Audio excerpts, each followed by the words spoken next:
अस्सलाम वालेकुम फ्रेंड्स, क्या हाल है आप सबका? ठीक ठाक हैं?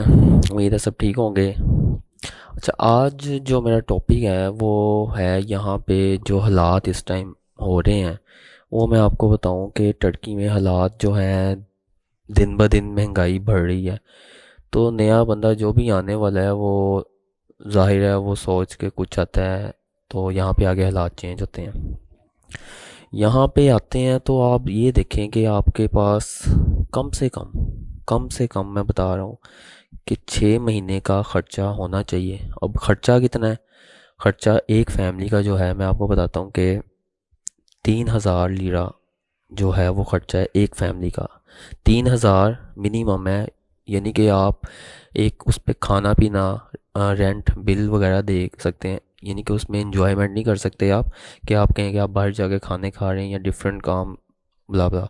तो उसमें आप 3,000 में आप ये कर सकते हैं कि घर का खाना, रेंट बिल और बच्चों के खर्चे, लाइक ये जो भी है इसमें घर का खर्चा, कि आप खाना अच्छा खा सकते हैं। क्योंकि 3,000 में आप ये कर सकते, यानी कि लाइक मैं पाकिस्तान जैसे नहीं कह रहा कि पाकिस्तान से बेहतर आप खाना पीना कर सकते हैं। उसमें ये आ जाता है कि आपके खाना घर में जो बनाए, बाहर से नहीं, बाहर से सिर्फ ये है कि थोड़ा बहुत फ्रूट्स लाइक ये ऐड कर सकते हैं आप। बाकी सारा जो भी है वो घर में बना के आप खा सकते हैं। अगर आप थोड़ा ऊपर चले हैं तो 3,500 से 4,000 खर्चा है। और जो स्टार्ट में मैंने एक सीधा सा बताता हूँ, मैंने जो सुना था जब मैं यहाँ पे आया तो मैंने देखा था कि यहाँ पे मुझे यही था कि 2,000 2,500 बड़ी लग्जरी लाइफ गुजारी जा सकती है। ऐसा नहीं है, ऐसा बिल्कुल नहीं है कि आप लग्जरी लाइफ गुजार सकते हैं 2,000 में या 2,500 में। लग्जरी लाइफ के लिए आपको मिनिमम 5,000 से 6,000 होना चाहिए, फिर आप अच्छी लाइफ गुजार सकते हैं जिसमें आप गाड़ी रख के उसमें पेट्रोल फला, यानी कि बाहर खाना पीना करके टूर करके आपको महीने में एक, अगर बाहर भी जाते हैं 2-3 दफ़ा, तो आपको तंग ना हो। तो जो नॉर्मल लाइफ के लिए मैं आपको बताता हूँ कि 3,000 खर्चा ज़रूरी है। और यहाँ पहुँचने तक, टर्की पहुँचने तक पाकिस्तान से जब आप आते हैं या दूसरी कंट्री से आते हैं, कोई भी कंट्री, यहाँ पे जो खर्चा है सीधा सीधा मैं आपको बताता हूँ, 1,500 तो आप एक फैमिली का निकाल दें रेंट। 1,500 यानी कि मिनिमम आप अगर कोई सोसाइटी में लेते हैं या कोई और मोहल्ले में लेते हैं तो आपको 1,300, 1,200, 1,100, 1+1 वन बेडरूम का मिलेगा। और अगर आप डबल बेडरूम पे चले जाते हैं तो वो आपको मिनिमम 2,000, 1,800 से 2,500 इतने का मिलेगा। अभी एक आई थी फैमिली, उन्होंने लिया 2,500 का। अभी इसके अलावा और एक दोस्त है, उन्होंने लिया 1,400 का। मैंने लिया हुआ है 1,200 का।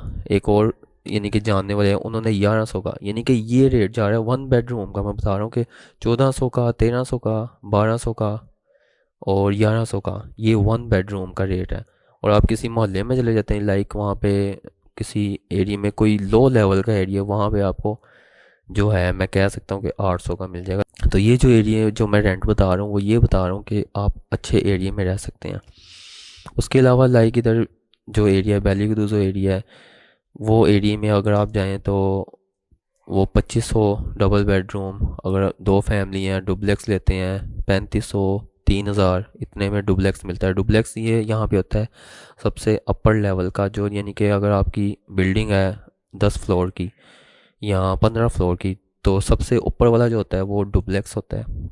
लाइक उसमें दो मंजिलें आपकी आ जाती हैं, एक नीचे होती है और एक सबसे ऊपर वाली होती है। उसमें दो फैमिलियाँ भी रह सकती हैं। उसका ये फ़ायदा है कि आपको सस्ता भी मिल जाता है कई दफ़ा, और 3,000 का भी मिल जाता है, 2,500 का भी मिल जाता है, डिपेंड करता है एरिया कौन सा है। 2,000 में भी कई दफ़ा मिल जाते हैं। लेकिन 2,000 अभी डुप्लेक्स का मुश्किल है इस टाइम। जो हालात हैं, डॉलर की रेट, जो डॉलर का रेट है वो अप है। होलसेल में जब डॉलर पे बाई करेंगे तो रिटेल में जो डॉलर का रेट अप हुआ हुआ, लीरा लीरा जैसे कि अभी डाउन जा रहा है, डॉलर का रेट अप है, तो वो ऑटोमेटिकली इन्होंने सिस्टम ऐसा बनाया है कि ऑटोमेटिकली चीज़ जो है वो अप हो जाती है। इस टाइम 8 या 7.9 ये रेट चल रहा है डॉलर का, यहाँ जो लीरा के हिसाब से। तो यानी कि उसके लिहाज से जब मैं आया था, उस तब से लेके अब तक जो डिफरेंस आ चुका है, काफ़ी आ चुका है। तब था 7.4, 35 पे था डॉलर, और इस टाइम 7.928 तक है। ये डॉलर का रेट है, तो उसकी वजह से चीज़ें जो है अप हो गई हैं। इवन के मकान भी ज़्यादा आपको रेंट पे मिलते हैं। आप पहले जो मिल जाते थे सस्ते, अब वो भी महंगे हैं, लोग महंगे दे रहे हैं आगे जितने भी दे रहे हैं। तो बताने का मकसद यही था कि जो भी आता है शुरू में इधर आए, ज़रूर आए, लेकिन उसमें ये देखें कि आप यहाँ आके कम से कम 6 महीने का लेके चलें। उसके बाद आप सोचें कि आपने आगे कोई काम करना है या कोई बिजनेस करना है या जो भी करना है, जॉब तो यहाँ पे सीधी सी बात है, यहाँ पे जॉब नहीं है। तो जॉब के लिए यहाँ पे ना आए, आना है तो बिज़नेस करने आए, और अच्छे बिज़नेस अच्छी इन्वेस्टमेंट के लिए तो आए। जितने भी कहते हैं लोग ये है वो है, यहाँ पे ऐसा कुछ नहीं है कि आप आए तो कोई, अगर आप कहीं और भी काम करते हैं, कोई भी कंट्री में काम करते हैं, तो वहाँ भी आपको एक बिज़नेस करने के लिए कम से कम 20-30 लाख चाहिए होता है एक अच्छा बिज़नेस करने के लिए। तो आप किसी अदर कंट्री जा रहे हैं तो वहाँ भी जाहिर है उसके उसका लेवल देखें, उसकी करेंसी लेवल देखें, फिर उसके हिसाब से वहाँ पे काम करें, उसके हिसाब से वहाँ पे काम के लिए सोचें। अगर आप अपनी ही कंट्री में भी बिज़नेस करते हैं, आपको पता है शुरू में चलाना मुश्किल होता है, तो इसी तरह यहाँ पे भी चलाना शुरू में मुश्किल है, लेकिन यहाँ पे सर्वाइवल हो जाता है। फर्स्ट ऑफ ऑल, जैसे मैंने आपको बताया था शुरू में अपनी जो मैंने बनाई थी वीडियो, के टर्किश क्लास लाजमी लें, लैंग्वेज लाजमी सीखें। लैंग्वेज के बगैर यहाँ पे बिज़नेस करना मुश्किल है, कि आपको टर्किश हायर करना पड़ेगा फिर आप काम कर सकते हैं। तो अभी के लिए यही था कि आपको मैं बताऊं, दिन ब दिन जैसे डॉलर ऊपर जा रहा है, महंगाई भी हो रही है, तो ये देख के हर चीज़ अपने सोच के फिर कदम उठाएं, कि एकदम नहीं आपने कर लेना कि हर चीज़ की इन्फॉर्मेशन लेके फिर आप नेक्स्ट जो है स्टेप अपना करें यूज़। तो अभी के लिए इतना ही था, अभी के लिए इजाज़त दीजिए। अल्लाह हाफिज़।